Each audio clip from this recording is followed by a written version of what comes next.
ಶ್ರೀನಿವಾಸಪುರದ ಪ್ರಾಥಮಿಕ ಆರೋಗ್ಯ ಕೇಂದ್ರಕ್ಕೆ ರಾಜ್ಯ ಮಹಿಳಾ ಆಯೋಗದ ಅಧ್ಯಕ್ಷೆ ಭೇಟಿ ನೀಡಿದ್ದು, ಈ ವೇಳೆ ಆರೋಗ್ಯ ಕೇಂದ್ರದಲ್ಲಿನ ಅವ್ಯವಸ್ಥೆ ಕಂಡು ಟಿಎಚ್ಒ ಡಿಎಚ್ಒಗೆ ತರಾಟೆಗೆ ತೆಗೆದುಕೊಂಡಿದ್ದಾರೆ. 2 ದಿನಗಳ ಕಾಲ ಕೋಲಾರ ಜಿಲ್ಲಾ ಪ್ರವಾಸ ಕೈಗೊಂಡಿರುವ ಮಹಿಳಾ ಆಯೋಗದ ಅಧ್ಯಕ್ಷೆ ನಾಗಲಕ್ಷ್ಮಿ ಚೌಧರಿ ಇಂದು ಶ್ರೀನಿವಾಸಪುರ ತಾಲೂಕು ರಾಯಲ್ಪಾಡು ಪ್ರಾಥಮಿಕ ಆರೋಗ್ಯ ಕೇಂದ್ರಕ್ಕೆ ಭೇಟಿ ನೀಡಿದರು. ಈ ಸಂದರ್ಭದಲ್ಲಿ ಸ್ಥಳೀಯರು ದೂರಿನ ಸುರಿಮಳೆಯನ್ನೇ ಸುರಿಸಿದ್ದು, ಗಡಿಭಾಗದ ಆಸ್ಪತ್ರೆಯಲ್ಲಿ 2 ವರ್ಷಗಳಿಂದ ವೈದ್ಯರೇ ಇಲ್ಲ, ಇದರಿಂದ ರೋಗಿಗಳಿಗೆ ಸಾಕಷ್ಟು ತೊಂದರೆಯಾಗ್ತಾ ಇದೆ ಅಂತ ತಮ್ಮ ಅಳಲನ್ನು ತೋಡಿಕೊಂಡಿದ್ದಾರೆ. ಇನ್ನು ಸರ್ಕಾರಿ ಆಸ್ಪತ್ರೆಯಲ್ಲಿನ ಸಮಸ್ಯೆ ಮತ್ತು ಅವ್ಯವಸ್ಥೆ ಕಂಡು ಅಧಿಕಾರಿಗಳ ವಿರುದ್ಧ ಗರಂ ಆದರು. ಈ ವೇಳೆ ತಾಲೂಕು ಪಂಚಾಯಿತಿ ಇಒ ಗೈರಾದ ಹಿನ್ನೆಲೆ ಜಿಲ್ಲಾಧಿಕಾರಿಗಳಿಗೆ ಕರೆ ಮಾಡಿ ಕ್ಲಾಸ್ ತೆಗೆದುಕೊಂಡಿದ್ದಾರೆ. ಈ ಸಂದರ್ಭದಲ್ಲಿ ಮಹಿಳಾ ಆಯೋಗದ ಅಧ್ಯಕ್ಷೆಗೆ ಆರೋಗ್ಯ ಇಲಾಖೆ ಅಧಿಕಾರಿಗಳು ಸಾಥ್ ಕೊಟ್ಟಿದ್ದಾರೆ. ವರದಿ ರಫೀವುಲ್ಲಾ, ಎಬಿ ನ್ಯೂಸ್ ಕನ್ನಡ, ಶ್ರೀನಿವಾಸಪುರ.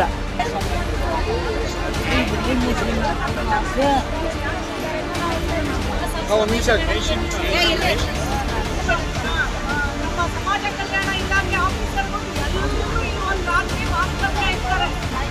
ಏನಿರ್ತಾರೆ ಇಲ್ಲೇ ಸ್ಕೂಲಲ್ಲಿ ಹೊಡೆ ಬಂದಿರ್ತಾರೋ ಇಡೀ ದಿನ ಇದ್ದು ನಿಮಗೆ ಸರ್ಕಾರದಿಂದ ಬರುವಂತ ಎಲ್ಲ ಸವಲತ್ತುಗಳನ್ನ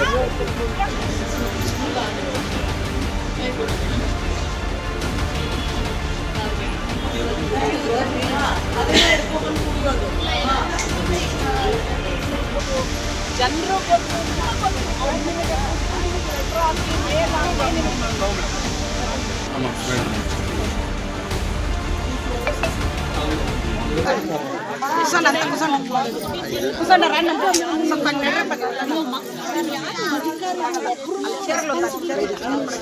ನೀವು ಇಲ್ಲಿರೋ ಸಿಇಒ ಕನ್ಸರ್ನ್ ಇಲ್ಲ ಡಿಸಿ ಅವ್ರ ಗಮನಕ್ಕೆ ತಂದು ಇಮಿಡಿಯೇಟ್ಲಿ ಒಬ್ಬರನ್ನ ಕಾಂಟ್ರಾಕ್ಟ್ ಬೇಸಿಸ್ ಆದ್ರೂ ನೀವು ಇಮಿಡಿಯೇಟ್ಲಿ ಕೊಡ್ಬೇಕಾಗುತ್ತೆ. ಕೇಳ್ತಾ ಇರೋದು ಸರ್ಕಾರದ ಸವಲತ್ತುಗಳನ್ನ ಕೊಡುವಂತದ್ರಲ್ಲಿ ನೀವು ಎಷ್ಟು ಸಲ ಬಂದಿದ್ದೀರಾ? ತಹಶೀಲ್ದಾರ್ ಆಗಿ ನೀವು ಇಲ್ಲಿ ಬಂದು ಅವ್ರು ಸಭೆ ಮಾಡ್ಲಿಲ್ಲ, ನೀವು ಕರಿಬೇಕು. ನೀವು ತಂದೆ ಸಮಾನ ರೀ ತಹಶೀಲ್ದಾರು. ಒಂದು ಊರಿಗೆ ಒಬ್ಬ ಅಲ್ಲ, ನೀವು ಅಷ್ಟೇ ರೀ, ತಂದೆ ಸಮಾನ. ನೀವು ಎಲ್ಲ ಕಡೆ ಡಿಸಿ ಬರಕ್ಕಾಗಲ್ಲ, ನೀವು ಬರ್ಬೇಕು. ನಿಮ್ಮನ್ನು ಸರ್ಕಾರ ಅಪಾಯಿಂಟ್ಮೆಂಟ್ ಮಾಡೋದೇ ಅದಕ್ಕೆ. ನೀವು ಎಷ್ಟು ಸಲ ಬಂದಿದ್ದೀರಾ? ಎಷ್ಟು ಜನ ಹೆಣ್ಮಕ್ಳ ಜೊತೆ ಮಾತಾಡಿದ್ದೀರಾ? ಎಷ್ಟು ಸವಲತ್ತುಗಳು? PDO ಬಂದಿಲ್ಲಲ್ರಿ, ನೀವು ಏನ್ ಜವಾಬ್ದಾರಿ ತಗೊಂಡಿದ್ದೀರಾ? ಇಲ್ಲ ಮೇಡಮ್, ಇದು ರಜಾ ಅಂತ ಹೇಳ್ತಿದ್ದಾರೆ, ಅದ್ರ ಬಗ್ಗೆ ರಿಪೋರ್ಟ್ ಮಾಡ್ತೀವಿ ಮೇಡಮ್. ಈಗ ನನಗೆ ಬೇಕಾಗಿರೋದು ಇಷ್ಟೇ, ಇವ್ರು ಇಷ್ಟೋ ಜನ ಹೆಣ್ಣು ಮಕ್ಕಳಿಗೆ ಜಾಬ್ ಕಳಿಸ್ಕೊಟ್ಟಿದ್ದೀರಾ. ನಾನು ಪಿಕ್ಕಿ ಕಾಲೋನಿಗೆ ಬಂದಿದ್ದೀನಿ. ಮೊದಲಿಗೆ ನಾನು ಬರುವುದನ್ನ ಈ ಊರಿನ ಜನರಿಗೆ ಹೇಳೇ ಇಲ್ಲ. ಎರಡನೇದು, ಸರ್ಕಾರಿ ಅಧಿಕಾರಿಗಳು, ಅದು PDO ಅಂತೂ ಬಂದೇ ಇಲ್ಲ. ಯಾಕೆ ಬಂದಿಲ್ಲ ಗೊತ್ತಿಲ್ಲ. ಇಒ, ತಹಶೀಲ್ದಾರು, ಪ್ರತಿಯೊಬ್ಬರನ್ನ ನಾನು ಡಿಸಿಗೆ ಫೋನ್ ಮಾಡಿ ಕರೆಸ್ಕೊಂಡೆ.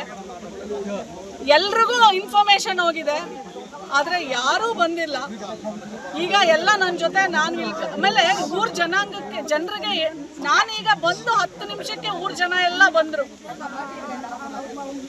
ಮೊದಲಿಗೆ ಸಮಸ್ಯೆ ಏನು ನಾನು ಕಂಡಿದ್ದಂದ್ರೆ, ಸರ್ಕಾರಿ ಅಧಿಕಾರಿಗಳು ಫಸ್ಟ್ ಊರಿಗೆ ಭೇಟಿ ಮಾಡಬೇಕು,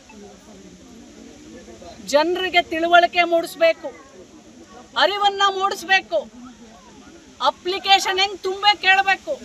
ಅಕ್ಕಿ ಪಿಕ್ಕಿ ಜನಾಂಗದ ಮಕ್ಕಳಿಗೆ ಫ್ರೀ ಸ್ಕಾಲರ್ಶಿಪ್, ಫ್ರೀ ಎಜುಕೇಶನ್ ಇದೆ. ಸಮಾಜ ಕಲ್ಯಾಣ ಇಲಾಖೆ ಅಡಿ ಆ ಮಕ್ಕಳಿಗೆ 1 ರೂಪಾಯಿ ತಗೊಳ್ಳಾರ್ದಾಗ ಸರ್ಕಾರ ಓದಿಸುತ್ತೆ. ಅವ್ರಿಗೆ ಹೇಳ್ಕೊಡೋರಿಲ್ಲ, ಅವ್ರಿಗೆ ಹೇಳೋರಿಲ್ಲ, ಅವ್ರ ಅಪ್ಲಿಕೇಶನ್ ತುಂಬಿಸೋರಿಲ್ಲ, ಒಂದು ಗ್ರಾಮ ಸಭೆ ಮಾಡಿಲ್ಲ. ಉದ್ಯೋಗ ಖಾತ್ರಿ ಅಂದ್ರೆ ಏನೋ ಗೊತ್ತೇ ಇಲ್ಲ. ಇನ್ನ ದುರಂತ ಏನಂದ್ರೆ, ಈ ಸಮುದಾಯ ಇಲ್ಲಿ ಬಹಳ ಕಡಿಮೆ ಇದ್ದಾರೆ. ನಾನ್ ಕಂಡಂಗೆ 5 ಜನ ಅಂಗವಿಕಲ ಮಕ್ಕಳು ಇಲ್ಲಿ.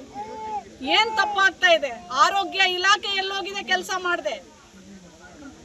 ಮಹಿಳಾ ಮತ್ತು ಮಕ್ಕಳ ಕಲ್ಯಾಣ ಇಲಾಖೆ ಅಧಿಕಾರಿಗಳು ಏನ್ ಮಾಡ್ತಾ ಇದ್ದಾರೆ ಇಲ್ಲಿ ಗರ್ಭಿಣಿ ಒಬ್ಳು ಹೇಳ್ತಾಳೆ, 6 ತಿಂಗಳು ಗರ್ಭಿಣಿ ಅವಳು, ಇವತ್ತವರೆಗೂ 1 ದಿನ ಮೊಟ್ಟೆ ಕೊಟ್ಟಿಲ್ಲ. ಗರ್ಭಿಣಿಗೆ ಸರ್ಕಾರ 1 ತಿಂಗಳಿಗೆ